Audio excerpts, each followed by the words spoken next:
Hello, friends. Grab your favorite stuffy and settle in. We're going to see what Minx gets up to in Chapter 2. Brave Minikin. Madame Snickesnee was most certainly outraged the next morning when she discovered that Minx had not prepared the brew. "Lazy good-for-nothing!" she stormed.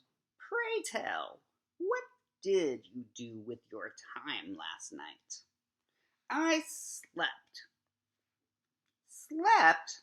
Well, if you are going to be a proper witch, you'll have to learn how to do your sleeping in the daytime like all the other respectable witches. You're just not cut out to be a witch, I guess. But I'll see to it that you mend your ways, or I'll change you into a flower pot.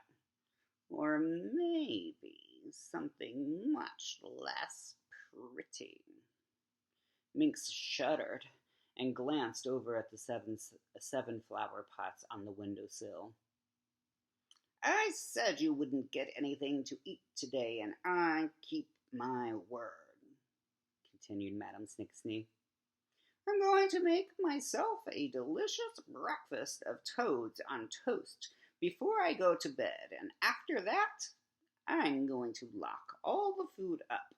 Then maybe you'll do as I say next time." Minx knew better than to argue, so she said nothing. She felt very hungry as she watched the witch gobble down her breakfast. She was not fond of toads, but she would have eaten anything this morning. Her stomach felt so empty. She heard the school bell ring and thought, as she did every day, how much she would love to go to school. She had never been to school. She had no idea what they did there, but it would be fun to be with other children. If only they would not run away from her. Presently she heard her mother's snores rattling the blankets on the floor, and she went swiftly to the door. Today she was going to do something important, something brave. Quickly she slipped outside, shutting the door behind her quietly. She heard her heart was beating furiously. She walked rapidly up the road toward the schoolhouse. Oh, if only they would not run away from her this time. She saw some wild asters growing by the road and stopped to pick them, swiftly twining them in her dark hair. They made her look odder than ever, but she didn't know this. She thought only that she must look less like a witch's daughter. When she arrived at the red brick schoolhouse, she looked at it fearfully. Maybe I'd better not go today," she said to herself. "Maybe I'd better come back tomorrow." Then it seemed as if she almost heard a voice whisper, Go in now." She looked around but could see no one. Then she walked slowly into the building, pausing inside the door, quite bewildered. It was such a wide hall, and there were so many doors. Where should she go? Just then she saw a man coming toward her. "Where you belong, sister?" he asked in a friendly tone of voice. I don't know," said Minx. "Are you the head one?" The man laughed, ha ha, smothering the sounds behind his large red hand. "Say, sister," he said, "I guess you're new here. I'm Mr. Noddle, the janitor. I guess you need to go see the principal. Come along with me." Looking around timidly, Minx followed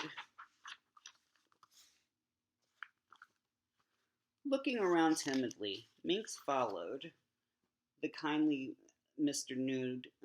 Noddle along the hall. Some of the doors were open, and she could see children sitting in the classrooms. At last Mr. Noddle led her into the principal's office and explained to the young lady at the desk that it was a new girl. The young lady took her into the principal's office. "Mr. Bunch, this is a new girl," she explained, and left her there.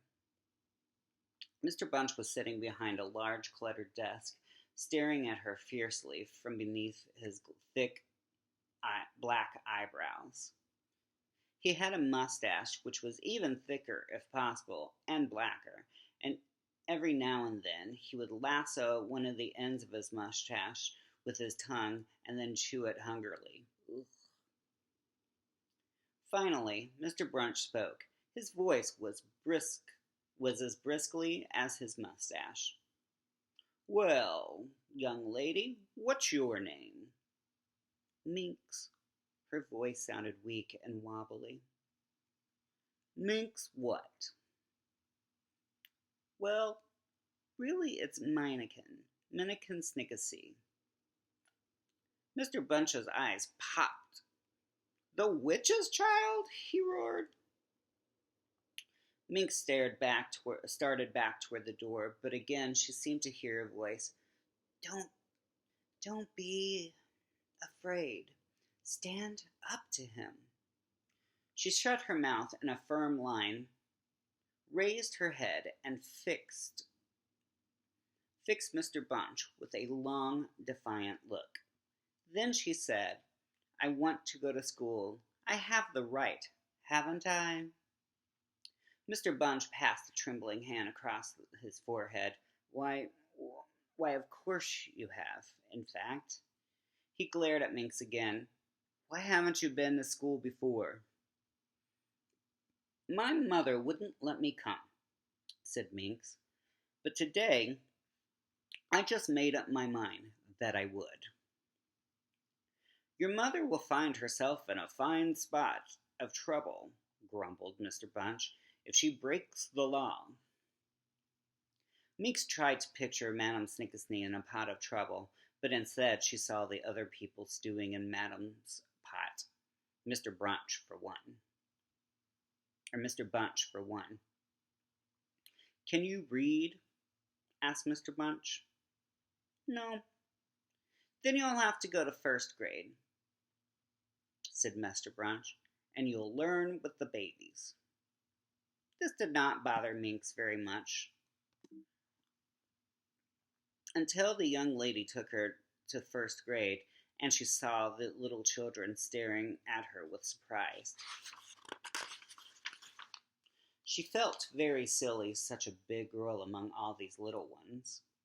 But she thought, "I don't care. I'm going to learn too." The teacher, Miss Taylor, was young and kind, although she seemed rather scared of Minx. At recess time, Minx ran outdoors with the others. She looked around to find children her own age. At last she saw some girls playing jacks, and she started toward them, but soon they all saw her. They ran away, screaming, "Oh, the witch's child! Run, run, the witch's child!" Minx fought to keep back the tears, but she was feeling very weak and from hunger, and at last she could be brave no longer. She leaned her head against the wall of the school building and sobbed. Suddenly, she heard a shy, sweet voice say, "Why are you crying?" And looking up, she saw a girl about her own age. This girl had a round, cheerful face, pink cheeks, and wide gray eyes. Her smooth yellow hair was tied back with a pretty, perky pink bow.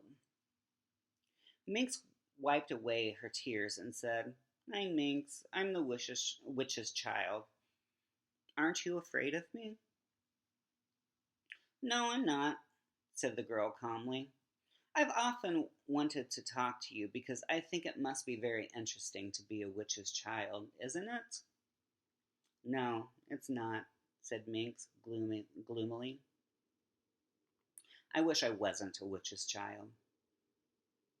"Here," said the girl, producing some cookies from her pocket. "Would you like these?" Minx snatched them up hungrily and stuffed them into her face. The girl stared. My goodness, you act as if you haven't eaten all day. Oh, I haven't, said Minx.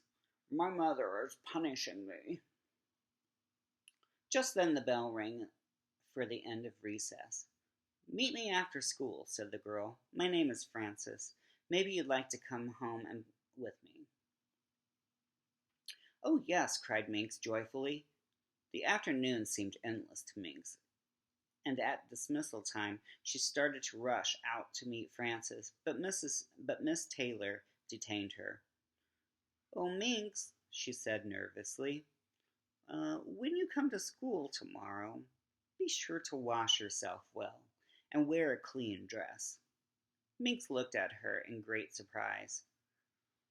But I only have this one dress, she said. Miss Taylor seemed distressed. Well, please, Minx, she said, wash it out over the weekend. Yes, all right, promised Minx, anxious to meet Frances. At last, the two girls were walking toward Frances's home, and Frances was asking her all sorts of questions. When Minx told her about the magic kettle, Frances's face sparkled. Oh, how exciting it would be to have a magic kettle. Could you let me see it someday?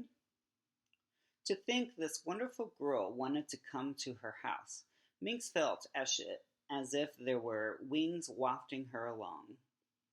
At last they came to Frances's house, and it was just the sort of house that Minx wished she lived in, white and green, spruce and gray, with a garden all around. Just wait till you meet my great-grandmother, said Frances. You'll wish you never had to go home again. Minx was already wishing that in her heart. The end of Chapter 2. We will continue with Chapter 3 next week.